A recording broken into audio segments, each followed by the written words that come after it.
अस्सलाम वालेकुम, मैं हूँ डॉक्टर रुखसाना शेख और हम आज एक और टॉपिक के साथ जो कि बहुत ही थोड़ा सा टची भी है, सीरियस टॉपिक भी है, उस पर हम बात करेंगे हमारे प्लेटफॉर्म के ऊपर health and harmony with doctor Rukhsana Sheikh.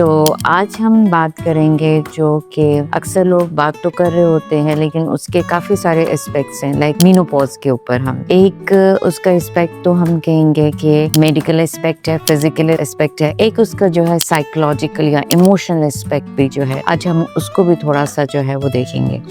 Menopause बहुत सारे लोग जानते हैं और obviously everybody knows this is something which every woman has to go through. एक नेचुरल साइकिल है जिसमें हर किसी को ये फेस करना है and there is a transition between from the reproductive age to the non reproductive age. और इसमें ये है कि मेनोपॉज क्यों होता है, either there is loss of ovarian failure completely और decrease in the ovarian failure और दैट रिड्यूसेस द ईस्ट्रोजन, जो आपको ईस्ट्रोजन हार्मोन होता है उसमें कमी हो जाती है। और ईस्ट्रोजन हार्मोन जो होता है वो खवातीन के लिए बहुत इंपॉर्टेंट होता है through out life. Not only that it is important for reproduction but बाकी जितने भी बॉडी की जो मेटाबॉलिज्म है या बॉडी के फंक्शंस हैं उसमें भी ईस्ट्रोजन का बहुत इंपॉर्टेंट रोल होता है। जब ईस्ट्रोजन लेवल कम हो जाते हैं तो वहीं पे सारी प्रॉब्लम्स जो हैं वो खड़ी होनी शुरू हो जाती हैं और उसकी रिडक्शन की वजह से, ईस्ट्रोजन लेवल के रिड्यूस होने की वजह से जो हमें फिजिकल प्रॉब्लम्स या मेडिकल प्रॉब्लम्स जो हैं जो आती हैं गोके हैं, तो ये फिजियोलॉजिकल, बट वो फिजियोलॉजिकल चेंजेस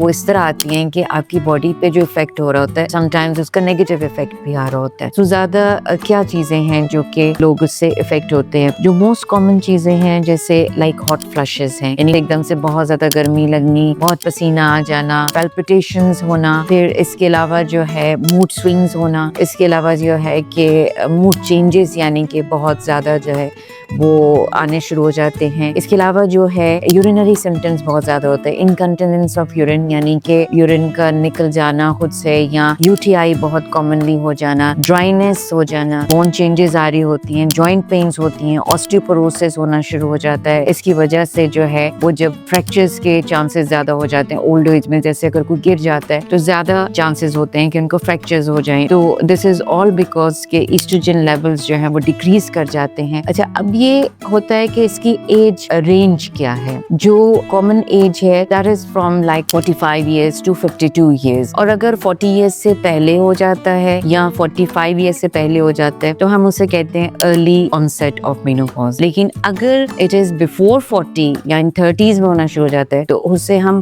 प्रीमेच्योर कहते हैं। तो ये दो टर्मिनोलॉजीज डिफरेंट है। आज हम उसको कवर नहीं करेंगे जिसको हम प्रीमेच्योर ओवेरियन फेलियर कहते हैं, जिसकी वजह से भी मेनोपॉज हो जाता है। आज हम उस टॉपिक को कवर नहीं करेंगे। आज जो है जो हम फिजियोलॉजिकल चेंजेस हैं या जो भी एक नेचुरल प्रोसेस है मेनोपॉज का उसको हम कवर कर रहे हैं। तो एज हमने बताया कि जो है वो 45 टू 52 जो है वो इसका जो है एवरेज एज है। अर्ली ऑनसेट मेनोपॉज और लेट ऑनसेट मेनोपॉज या लेट सिम्टम्स जो होते हैं, तो अर्ली वो होता है जो फर्स्ट 5 इयर्स होता है जिसमें मेनोपॉज हो रहा होता है, और लेट आफ्टर 5 इयर्स जो होता है उसको हम मेनोपॉज, लेट ऑनसेट मेनोपॉज कह सकते हैं, लेट सिम्टम्स जब आने शुरू हो जाते हैं। ये तो हो गया कि इसकी एज कब होती है और एज कवरेज इसमें कौन से ईयर्स में होता है। अब बहुत सारी चीजें, एज का रिलेशन जो होता है वो बहुत और मुख्तलिफ चीजों से होता है, यानी कि रेस से होता है, किस पार्ट ऑफ द वर्ल्ड पे आप बिलोंग करते हैं, एथनिसिटी पे होता है, देन आपकी फैमिली हिस्ट्री के ऊपर होता है, स्पेशली मदर की हिस्ट्री के, मदर को मेनोपॉज जल्दी हुआ था, अगर उनको जल्दी हुआ था तो चांसेस हैं कि आगे आपके उनकी औलाद को भी यानी उनकी बेटियों को भी जो है वो जल्दी मेनोपॉज हो सकता है। तो एज पे इफेक्ट करता है। देन आपकी वेट पे डिपेंड करता है,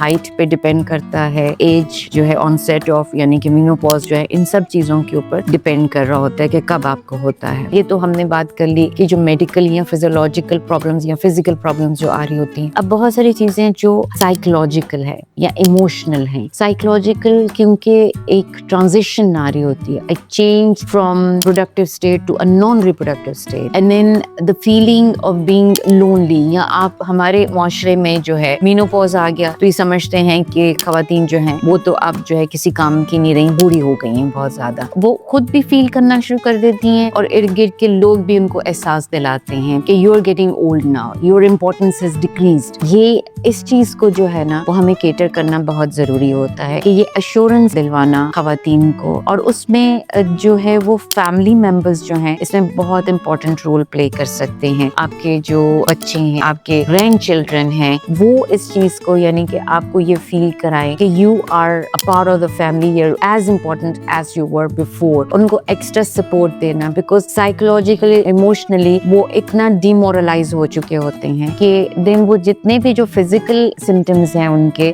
वो शो होना शुरू हो जाते हैं ज्यादा। तो इस चीज को जो है ना हमें बहुत यानी कि इनको जो इमोशनल और जो साइकोलॉजिकल स्टेट है वो तो सारी फैमिली मिलके जो है वो कवर कर सकती है। आज एक बहुत अच्छी मैं एक किसी की कोट पढ़ रही थी, बल्कि काफी जो है वो इमोशनल किस्म की किसी की स्टेटमेंट थी। पेरेंट्स जब बूढ़े हो जाते हैं तो दे नीड यू मोर, और उनको इसलिए ज़रूरत नहीं होती है कि मतलब कोई अगर आप समझ लें कि समटाइम्स कोई फाइनेंशियल प्रॉब्लम या इस तरह की, बट उनको आपकी इमोशनल सपोर्ट की बहुत ज़्यादा ज़रूरत होती है। और उस इमोशनल सपोर्ट में you need to be with them, उनके साथ ज़्यादा टाइम स्पेंड करें, उनके साथ ज़्यादा उठें बैठें, उनके साथ जैसे वो आपके साथ बचपन में अपना टाइम आपको देते थे आप उनको वैसा टाइम जो है वो दें, because then they might come a time when there will be total silence. So this is very important that we should realize that emotionally, psychologically, these people need us more at this stage of life.